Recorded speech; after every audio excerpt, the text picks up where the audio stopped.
সন্তানটিকে ভালো একটা স্কুলে ভর্তি করে দিয়ে ওকে লেখাপড়া শিখিয়ে সুশিক্ষায় শিক্ষিত করে গড়ে তুলবেন হুজুর।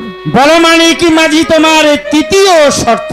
আর আমার তৃতীয় শর্ত হলো হুজুর, এই সন্তানের পিতা মাতা এসে যদি কোনোদিন বলেন ওগো নিজামুদ্দিন সওদাগর, তোমার সামনে যে সন্তানটি দাঁড়ানো আছে ওই সন্তানটি আমার, আপনি কি পারবেন হুজুর এই সন্তানের পিতা মাতার কাছে হাসি মুখে তুলে দিতে?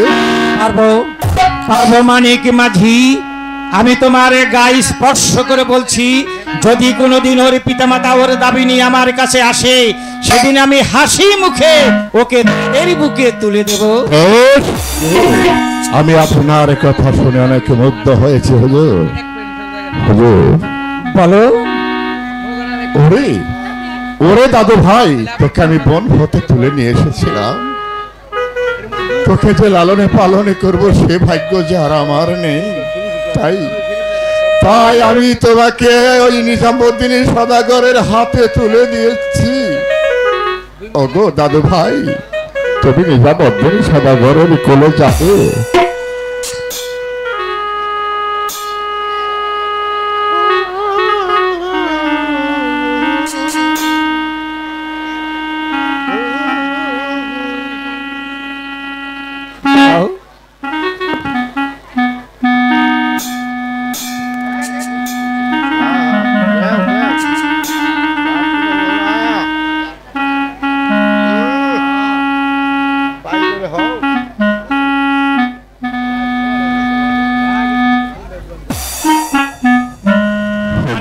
মাঝি হুজুর কর্ণধর, আমি অনেকবার বাণিজ্য এসেছি, ওই মেহেরবানি খোদা আমার দয়ালে জিন্দা পীর কালুগাজী যে বাণিজ্য মিলিয়ে দিয়েছেন, আওয়াল আখেরের যে বাণিজ্য আর হতে পারে না।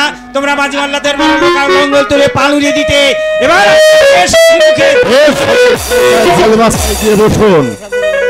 নৌকার হাইমাচাই গিয়ে বসুন। কর্ণধর, আমি একবার দেখুন, শীঘ্র করে বেজবার নঙ্গর তুলে পাল উড়িয়ে দাও, এবার আমরা দেশাভিমুখে। আমি পাল উড়াই দিছি কোন সময়? তুমি আগে গান গাইছা? আমি একটা গান গাই, একটা গান শুনুন তার। না আমি তো তুই গাই, আমি শুনুন গান গা। গাবি না? সত্যি গান গা, একটা গান গা, একটা গা।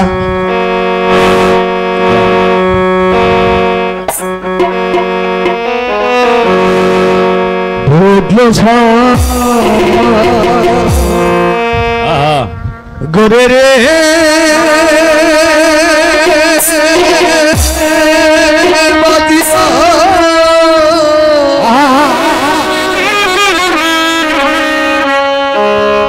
আমি কেমনে পারি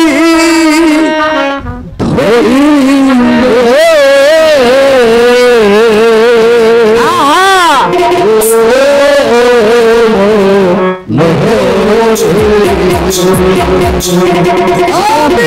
আমি কাহানি কাহানি আমি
এখানে যে দুঃখিনী সন্তানকে রেখে গেলাম, দুঃখিনী সন্তান কোথায় গেল? এখন আমি দুঃখিনী এলো, আমি দুঃখিনী